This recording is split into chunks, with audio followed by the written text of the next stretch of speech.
Everyone, another happy Monday to you. Hopefully you are doing well. I'm super excited to see you all here. For those of you that do not know me, I am Sarah Krajewski. I run the weekly Instagram live chats with the Art of Education University, and I am also an elementary art educator. And today I am super psyched to chat with Dash. It's like morning for her in Thailand on a different day, so I'm super excited that she got up early to do this. It's like 6 p.m. for me, 6 a.m. for her, so it's going to be really exciting to chat, and she has some really cool things to share. So I'm really happy you are all here. Hello. Feel free to drop a few emojis into the chat of how you're doing today, and of course, ask any questions along the way if there's anything you think of for Dash to answer. So, just a little background, she'll be joining us here in a moment. And then today at the end of our chat, I will be asking a quick question about our conversation today, and you're going to have a chance to win one of these super cool holographic stickers. And to help us celebrate 10 years of the Art of Education being an amazing resource for art teachers and creatives and people all over the world, I will be giving away 10 of these amazing stickers at the end of our chat. Hello, Dash. I see her in the Instagram live here. So we are going to let her right in, and we're going to be good to go. Technology is a magical thing, my friends. Give me the good tech vibes. Dash! Hello! Hi! Good morning to you. Good morning. I love, it's so fun to have like the ability to talk to people across the world, because I'm like, oh, I'm getting ready for bed. It's like my end of the day for me. You're all ready for a fresh day. I know. I have makeup and everything. How are you doing? We're so excited to chat with you.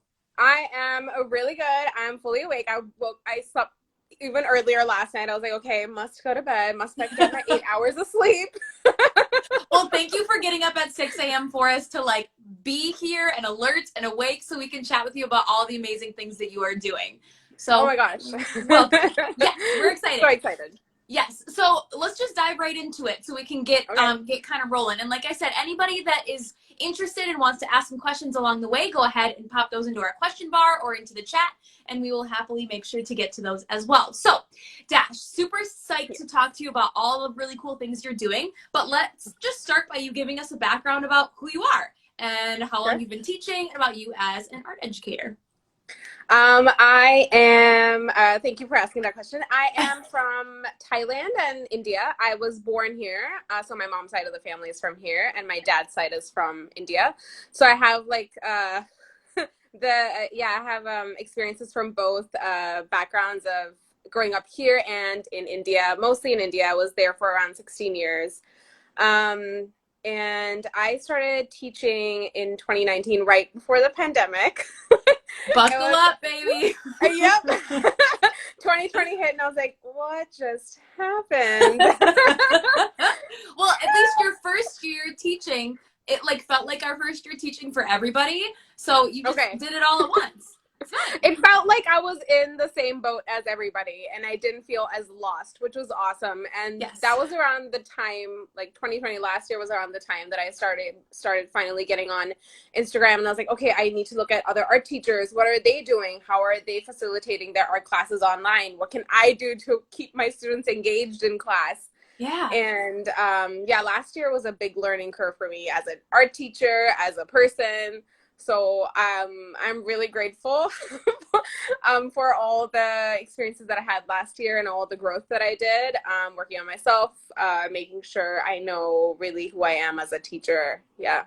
Yeah, so that's kind of where it starts, is that base level of who do you expect to be, who do you want to be for your students, and then taking it to the next level, right? What can you do to get there, and how do you take the steps to be that for your students as well? So let's dive in a little bit to what it looks like to teach art for you specifically in Thailand. Is there anything that you think kind of stands out, or what was your experience? What's that looking like for you this year? This year, we started, I work at an international school. So last year, ever since last year, last March, we've been in and out of classrooms a lot. So almost all of last year, end of last year, was in online, and then we went back in person in August, and again online in January because there was a second wave outbreak here in Thailand. and now we're back in person, but there seems to be another outbreak. I'm not sure No. what's happening. It's just up Oh. and down. It's a lot of trying to be flexible, right? It is, and I feel like it's asking a lot from our students, to be flexible and to be excited. So that's been my main goal, is to keep that excitement up. And, of course there's going to be peaks and valleys, but, still make sure that they feel excited to come to art class or just interested. I spent a lot of last year when we came back into class in August. We focused a lot on our feelings and what we had felt during the beginning of the pandemic. How did it feel really being at home and not being able to see their friends? What did they think they could have? What's one thing that they would have loved to have at home that they didn't know that they really, really needed during the lockdown? And we created a piece out of that called the quarantine homes. Nice. So they designed their own quarantine homes to show like what they wanted. Like a fantasy home of what you would. Mm-hmm. Oh, that's fun. What were some highlights of ones that stood out to you? I think my favorite part about it wasn't really fantastical, but it was really interesting to see that the kids were suddenly very interested in Among Us, and that was very big for them. Like as soon as they got back, they were all talking about Among Us. They were all talking about like who's the imposter in the class. So you saw a lot of Among Us characters in the houses, and they had a lot of fun creating those because we also used recycled cardboard. They brought those from home, so all the all the things that they'd ordered in was all being recycled in the art class. So that was really fun and exciting. My favorite part about that project was the peer review that we did after. And they did like a gallery walk after they had created their quarantine houses. And in fact, I actually used one of Art of Ed's peer reviews. Ooh. Which one? It's about like what we love. What's one thing that, what's one suggestion, one question, and one like positive, I remember, I think. Nice. The students responded really well to that because that also brought in literacy in the art class, and we talked about how can we give positive feedback to our friends. And I think that's something that we tackle a lot in the art classroom, how to give positive feedback and constructive feedback. Yeah. That was really exciting. So that's what's been, that's around what it's been like for the past year. It's been a lot of like addressing our emotions and feelings. Like, I want them to know that they're not alone. Absolutely. It's okay. That's a huge part. Yeah, absolutely. And telling them like, we're here for you. We've got this. It's weird, but we can do it, right? Exactly. Okay, so Dash, I wanted to ask quick before I lose it in the chat here. Remind us what grade levels you teach. Oh, yes. I teach pre-K 3 through grade 5. Okay, so essentially elementary. Pre-K 3 for you mean like 3-year-olds? Yes. Oh, little babies. I don't know a lot of teachers that teach 3-year-olds. How is that experience? Do you do it virtually for them? So adorable. So virtually, I used to send them. That's when I started making my YouTube videos because I knew like teaching them online and trying to keep them interested for 20 minutes in a Zoom meeting was very hard. Bless their homeroom teachers who had the ability, who knew how to do that, and were just like having those conversations with them every day. But I started making YouTube videos for my students, especially for pre-K, so that they were able to create art at home and able to like watch back the video if they missed an instruction rather than a live video. So that's how I tackled that on Zoom. I love it. So are all of your classes right now, like what model are you primarily? In person, virtual, some sort of mix, hybrid? What's the situation currently? So currently we're in person. We have been since February. Nice. Yes. Hopefully that will, it kind of, it depends on everybody's situation, but it is nice to be able to connect with those students in person because it's really all about those connections face to face can be the strongest, right? Definitely. So I love the idea of those quarantine homes and kind of like, what does it feel like? What do we need? And investigating that. And then also talking about those emotions, right? Because we can't just sweep it under the rug. We got to take that and then talk about it. That's how we create our art. So a lot of the projects that you've been doing and a lot of the things that you do with your students focus on that. But I would love for you to tell us a little bit more about your teaching philosophy. Like, what makes you the educator that you are? I know at the beginning of our chat, you talked about how you felt like you kind of are getting onto your path about what that looks like. But tell us what your art teaching philosophy sort of is, Dash, and then how that drives how you teach. Okay, so my teaching philosophy is basically to help students really find their voice as an artist. I know I struggled with it for some time, at least as an adult. So my goal really is in the art classroom is for my students to be independent thinkers and researchers, and the ability to give back and receive feedback. So that's what my teaching philosophy is. And it keeps building every year as it goes. So let's build on that a little bit too, because sometimes encouraging those itty bitty kids to talk about positive critique, positive feedback, and how feedback is different than remarks, and it's not a bad thing. It's not like a criticism, but there's different ways to phrase that. Can you tell us how some of those conversations went, or what you do to like encourage that? Because I think that's the basis of a really beautiful philosophy. So one way I did that was that we would talk about, I'd want to know, I would work one-on-one with students, with writing, especially, with grade 1s and grade 2s at my school. There's still a lot of EL students, so they needed, extra help in writing their responses. So I would talk to them and be like, I don't quite like that. And that's house is very small. And I was like, okay, what's another way we can say that? What do you want the house to be? And they're like, oh, I think the house, it would bigger. And I was like, okay, so that's how you can write that in a positive way. I think it would look better if the house was bigger, rather than, oh, I don't really like it's small, or I think the windows could have had more, like it's learning how to say things in a polite way, so that because I always remind my students, just like you would talk to your friends, you always want to make sure that you're talking to them in a nice way, in the way that you expect them to respond to your art pieces as well. And you want them to be constructive, but you also want them to be kind. Absolutely. So we focus a lot on that. So I think that's a really important practice, even with myself as a person, because we can tend to have a lot of negative self-talk and negative talk internally. So rather than looking at the negative in the situation, or saying like, oh, I could have done better, or I don't know, oh, I'm such a klutz, or anything that you're saying, you're like, oh, that was a little forgetful, but that's okay. Like, taking that moment to realize that. And in an extension to the peer reviews, I also wanted my students to do, we did a reflection video. So they made videos of themselves talking about their art pieces and what decisions they had made. And they talked about like one comment that their friends made that they thought was really valuable, and then they could change in their artwork for next time. I remember the students were really proud that they were able to give each other reviews, and they held those like pieces of paper close to their hearts. At the end of the year last year, and then when we went back to online, and when we came back in, they were like, can we please take those reviews home? And I was like, yes, of course, if you want to. Sure, go ahead. Absolutely. Because they were so like proud of them. I was like, yes, absolutely.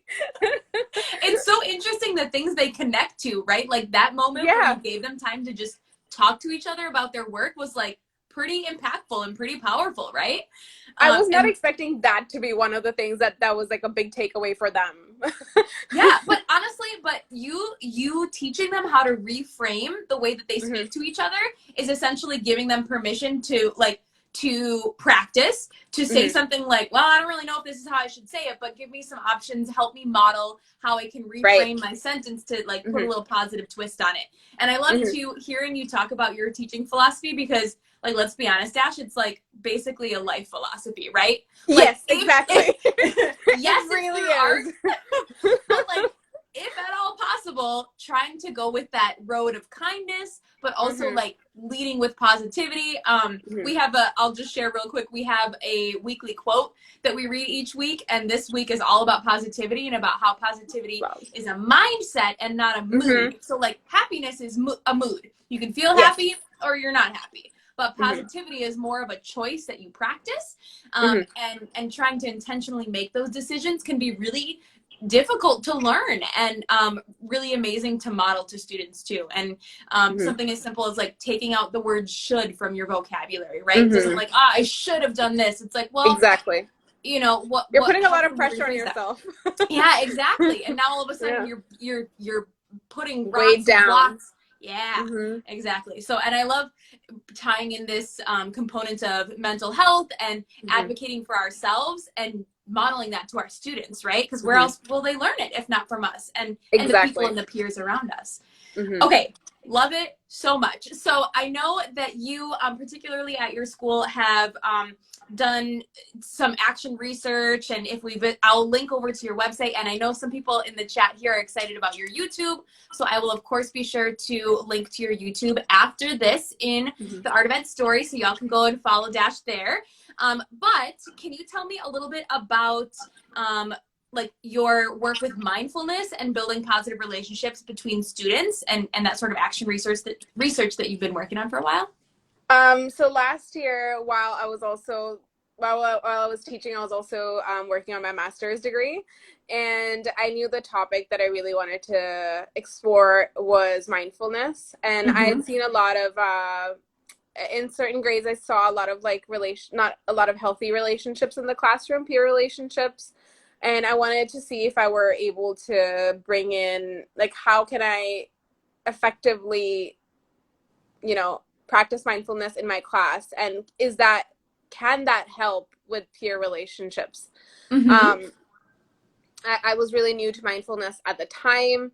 I had just began working on mindfulness with myself, and I knew that I would not be able to teach it if I were not practicing it every day. I think that is one of the most important takeaways from like the work that I've done on myself from like last year. I completely agree. Yeah. You do it first and then teach it. Yep. And I knew I would not be able to teach it unless I practiced it every day. So that was one of my goals for last year, was to really hone in on, like, what does mindfulness look like to me? What does mindfulness look like to my students? How can I bring in mindfulness in my class? How can I discuss mindfulness with 5-year-olds or 6-year-olds? So how can we begin conversations in the classroom with each other about mindfulness? So that was really a lot of my research last year, was to first learn for myself and then then try to figure out how can I bring that in the classroom as well. So yeah, that's nice. So what kinds of things did you bring into the classroom, and how did your kids respond to that? So I brought in the Art of Ed, like the mantra that you have in your classroom. That's awesome. So at the beginning of the class, we'll do the mantra, and we'll also we'll do a lot of like belly breathing exercises. At the end of my classes, there are times that we would do a meditation, and I'll run them through a meditation for the last 5 minutes of class. So they will be all very nice and peaceful and relaxed. Or that's another. And then I've also done at the beginning of the class, when they come in, we talk about the intention for the class for the day. What is your intention? I like that. So that's been really valuable for the students, because then they get to set goals and intentions for themselves. It's not me trying to tell them what to do. It's they are taking that they're leading their own project, and they're taking responsibility for their own work. So that's been really great in my classroom. Intention is such a powerful word too. There's so much behind that. That you can unpack that for days, right? And as a 5-year-old, intention is like just so out there. But you can break it down where it's like, well, you know what, we can get to this. We can chat about it. We can figure it out. And I think that's a really it's important to tell them the real words for what we're focusing on, so that we can understand how our brains think and what we learn from. to answer one of the questions in the chat, what's the mantra? I will go ahead and share that as well in the Art of Ed story after this. It's from a past article. Is it the same one that we do in our classroom? Okay, perfect. Yes. Should we do it together? Oh my God. Sure. I don't know if the technology is going to agree with us, but we can try it. Oh my God. My students probably, yeah, okay. Okay, we'll try it. I have motions for mine, so we'll do it together. Okay, here we go. Oh, okay. Oh, wow. It starts, my mantra, I am positive, I am creative. Okay. I am my mantra. Do you want to do it together? Do you want to... Yes, let's do it. Okay. My mantra. I am positive. I am positive. I am creative. I am mindful. I am mindful. I am amazing. I am amazing. I am an artist. I am an artist. They get so excited. They're like, yes, I am an artist. I'm like, yes, very yes, sassy. But it helps with that self-affirmation, that positive affirmation, and teaching our students to come in with that intention of what they are, right? So to answer that question in the chat, sorry, you got a whole display from us. We can't help but perform for you. Oh my gosh.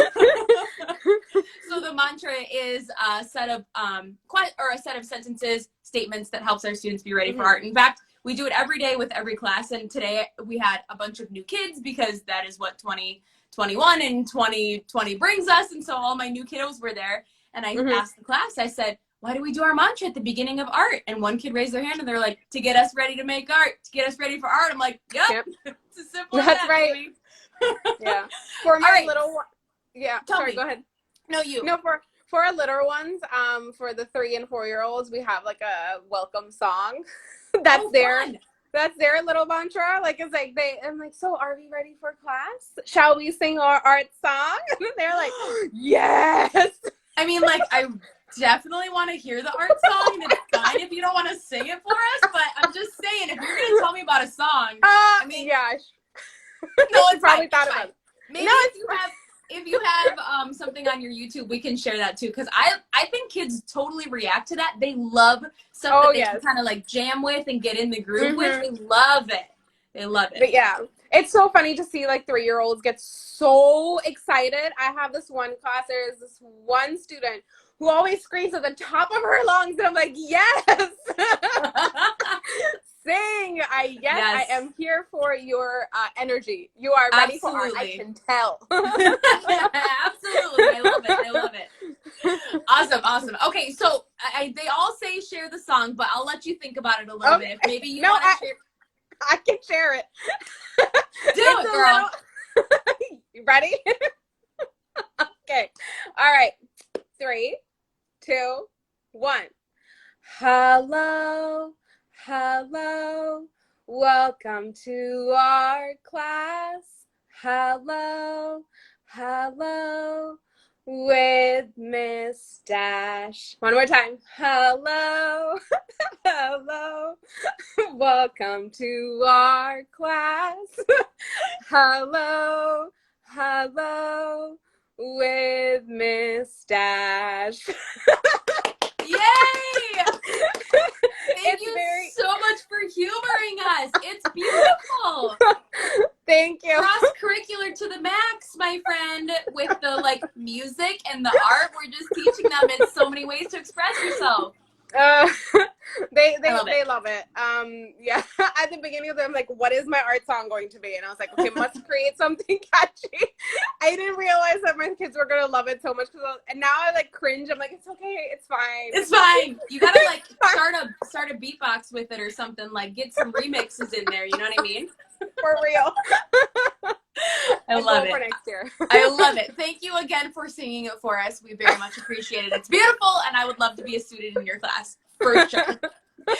Okay, so let's get back into our chat here a little bit and chat about we were talking a little bit about how sometimes it can be hard with our own mental health to model ways to speak to our students, and I know a lot of us battle perfection and really trying to like take that scariness away from our students a little bit. So what do you do for yourself to battle perfection, and then teaching your students to get through that a little bit as well?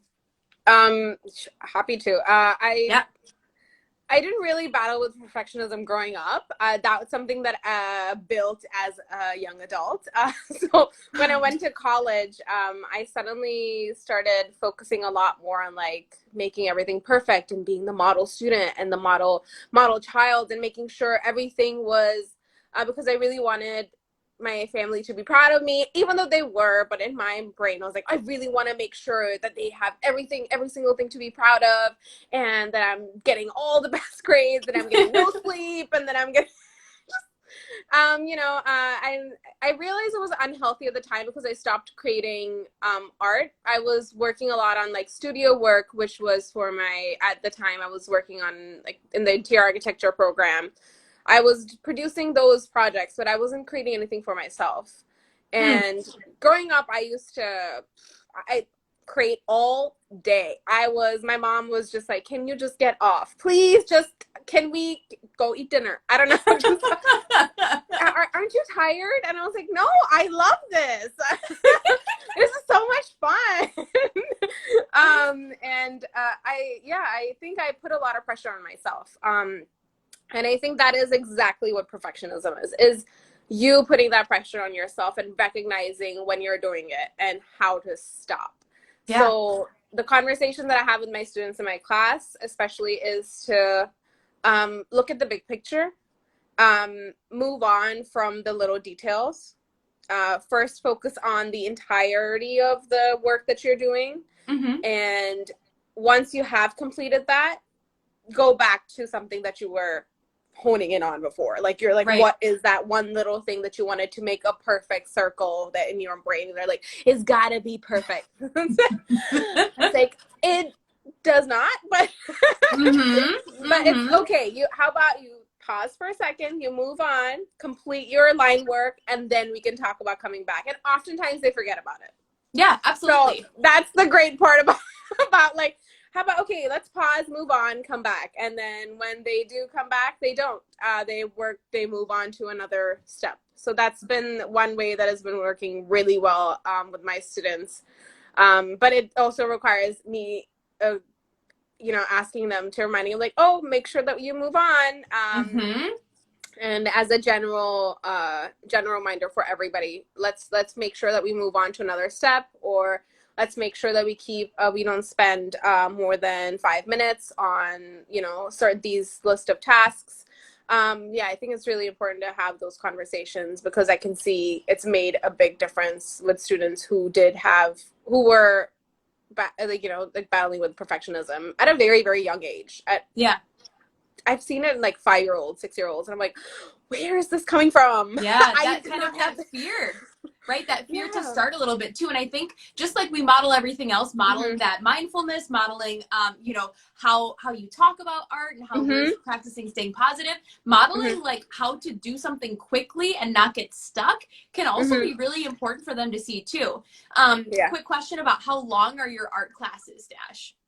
Okay, so my elementary classes are 50 minutes, and my early years, my 3 and 4-year-old classes are 40 minutes. Okay, so that seems probably pretty on par with a typical art class, I'm sure, plus or minus a few minutes here and there. Yes. Yeah. And I have, I'm not sure about in America, but I have elementary twice a week, and I have... It very much changes from school to school. Like I see my students once a week, but for an hour. So and my little kinders for twice a week. Yeah. So it's kind of just like evens itself out. Yeah. Yes. Okay. So let's chat a little bit too, because you have done so many amazing things, even just starting teaching art. I'm super excited to chat about the Desi Rainbow Storytime, as well as just give us a little insight as to some of your favorite recent projects that you've been doing with your students this year. Okay, let's get started with Desi Rainbow Storytime. It is an event organized by Desi Rainbow Parents and Allies in the U.S. And it's an organization, a nonprofit organization that focuses on providing content for Desi allies and parents who need more information when their kid comes out. And it's been really great working with them because it finally feels like I'm creating something that is also relevant to me as a person growing up. It's really nice to create projects for their monthly event where I forgot to mention their in their monthly event, the They See Rainbow Storytime is where drag artists read aloud a children's storybook, and that's So where I awesome. come in. Yep. I create little videos for them to create art pieces inspired by that book or like an event. So the latest one was The Many Colors of Harpreet Singh. It happened on the 28th of March on Holi. Holi is like the festival of colors. Mm-hmm. It was really fun for me to come up with something to create for the students to create because it reminded me a lot of my like experiences growing up. I also had like made a lot of like Holi artwork or like artwork based around Holi growing up. So it was really nice to like take that like my own knowledge of like what I did as a child and what my kids would also want to do or like want to see in an activity. So it's been wonderful working with them and creating videos because it's just relevant to who I am as a person and as a teacher. The most like favorite projects this past year, I think my students really enjoyed the Keith Haring collaborative artwork. We talked about Keith Haring and we talked about Yayoi Kusama and how they're different and similar. During Keith Haring's artwork, they really they loved the book, The Boy Who Just Kept Drawing. And they loved that page where it was like 100 students creating this a big piece. And they were like, oh, we can do that? I was like, absolutely. And we are going to do that. In fact, yes. Yes. I like that you're making those connections. Yes. Yes. Love it. So they really enjoyed that because we had done a roll a herring. So like they used dice in the class and they created their own like Keith Haring inspired people, and then we created our like giant piece that they were really proud of. That also became a part of like a mural. Yeah. It became part of a end of year mural. Which that's awesome. End of 2020 mural. So what project did they make for the like Desi Rainbow Storytime like art projects? What projects did they create for that? Because I know you said you thought of the ideas for it, but what specific lessons did they create? Lessons. So I haven't quite used They See Rainbow's videos that I've made for them in the classroom, except I've used some artists in the classroom. Oh, so, nice. For example, last month in February, we did Always Anjali, the book Always Anjali, and the importance of names and how each of our names are so unique, and we should celebrate that, and that's something to be proud of, and, you know, wear it as a badge of honor and be like, this is my name and this is who I am. Yes. Because everybody's name has their own meaning.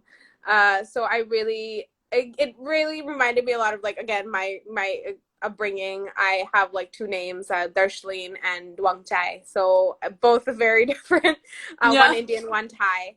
And so we created an artwork inspired by that. We created a license plate where we used inspiration from the artist Elma Thomas.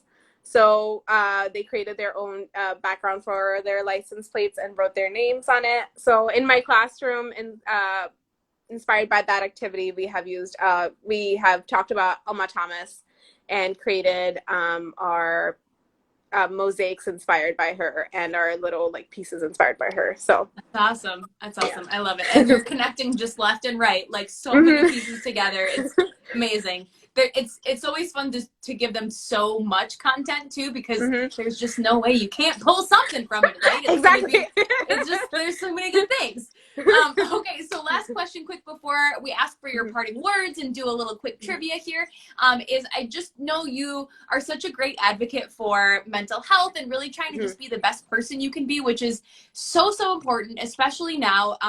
I know I've been listening to a few podcasts about how physiologically the pandemic has done things to us as humans. Like we still crave the same things, but we can't get them in the same way. And so there's so many things that we need to learn and change about who we are as humans. And I'm curious about your daily check-in. So what does that look like? Do you use it with your students? Is it mostly just for you? And how can we incorporate something like that into our own lives? My daily check-in I created was at the beginning of this year, January, February, when I started really like learning how to actually manage my anxiety, or like really taking charge of it. So Yep. it was really helpful because for the first month I didn't do anything, and it showed because I would get very anxious. I would focus in on very different things and not the things that I needed to focus on. So I knew I needed to create something for myself that was a reminder of what I needed to look at when I was feeling anxious. So my daily check-ins have like, oh, what is the scale of the mood? So it goes from like, you know, frowny face to like happy and ecstatic to like, somewhere in the middle. And what I do is I circle throughout the day where my moods have been. And if there's been like a major spike, so if it's like really happy, so like what made me like super excited. So I'll like make a quick note about that. I'm like, oh, that's what made me happy. And like, oh, that was that was not really fun to experience. So I'll write that like, oh, that wasn't really fun. But the reason I do that is so that I can see that mood changes throughout the day. It doesn't last forever. I think that's what I also try to tell my students. The feelings you're feeling are here right now. Yes, that's okay. Experience them, feel them. It's okay to feel them. It's good that you're feeling them. But they're not going to last forever. You're not going to feel this forever. And I feel like that's a reminder to myself visually that I'm like, oh, see, I have had these different feelings throughout the day. It's not going to last, forever. If I'm not feeling great right now, it'll change in an hour or two. Yeah, like absolutely. It won't be like that. So that's been something that's been very helpful. Sorry, it's like early morning. You're good. You're good. I mean, honestly, sometimes I do think that's one of the scariest parts about anxiety is that you feel like you're gonna be stuck in that and live in that forever. Like, I get it. You're like, oh, cool. I'm just gonna be anxious and be panicky forever, right? But that's not the case, and we get to teach ourselves that we can work through that and accept and love our emotions and our feelings because they make us who we are. So, exactly, that is a great thing to do, and again, to model for our students. So, last thing before our quick trivia. Can you tell us any just quick parting words of advice before I ask our trivia question to the people in our chat? What advice do you have for us moving forward? Good. I would say be more compassionate to yourself. And just like you ask your students every day to pat themselves in the back, do that for yourself. Acknowledge the accomplishments that you've made throughout the day, even if it's as little as washing your coffee mug, or finally getting around to taking a break that you have been putting off for a long time to manage your burnout, or getting started on that one project that you've really been wanting to. Like, notice that you have done that and acknowledge it, because I feel like oftentimes we don't acknowledge it for ourselves. We're so used to like going in our life sometimes on autopilot. Just take a moment for yourself, just like you do with your kids. It's a lot of work for yourself as well. Like, that was great. That's awesome. Like, today I'm going to tell myself, look, I talked with Sarah. Like, it was so nice to talk to her. Great. Like, just so that I have that for myself. Like, great job, Dash. Like, I say that to myself. Absolutely. Like, I'm like, great job. It's building that positive internal monologue. And it's one step towards that. So I hope that there's that you can take away something from that. Oh yeah, absolutely. That is incredible advice and super important for us to hear, because things can be very hard, but it can also be good. Hard doesn't mean bad. It just means it's difficult, and we get to learn from it and still be able to get through it. So, all right, it is time for our quick question, and then we're going to do a giveaway of some extra stickers. So my question for this beautiful rainbow sticker in regards to Dash in particular is, where is she joining us from today? So please type into the chat if you know where Dash is joining us from today. Spelling counts. Just kidding. I wouldn't know which vowel was in which order, so... if you type into the chat where, yay, Mrs. T Art SMS. Okay, hold on. So many Thailands. You guys are rocking it. Okay, you friends are rocking it. Mrs. _ T. Hold on, people. I'm a slow typer when it comes to looking back at the screen. Art MSTM. Okay. Yes. Yes. So I will message you and you can send me your address so that I can send you your sticker. But guess what, you lucky friends in the chat right now? There are exactly 10 of you. So I'm going to just swipe up and take a screenshot of all the people in the chat and I'm going to send you all a sticker. I feel like Oprah, baby. I love it. Let me just like get my viewers here. Okay, hold on. I got to get my screenshot. This is going to be very professional for a moment here. Okay. The cutest face. Okay. All right. Hey. Okay, sweet. Okay. Thank you all for joining our chat today. I will send you all a message so you can get one of these super dope stickers.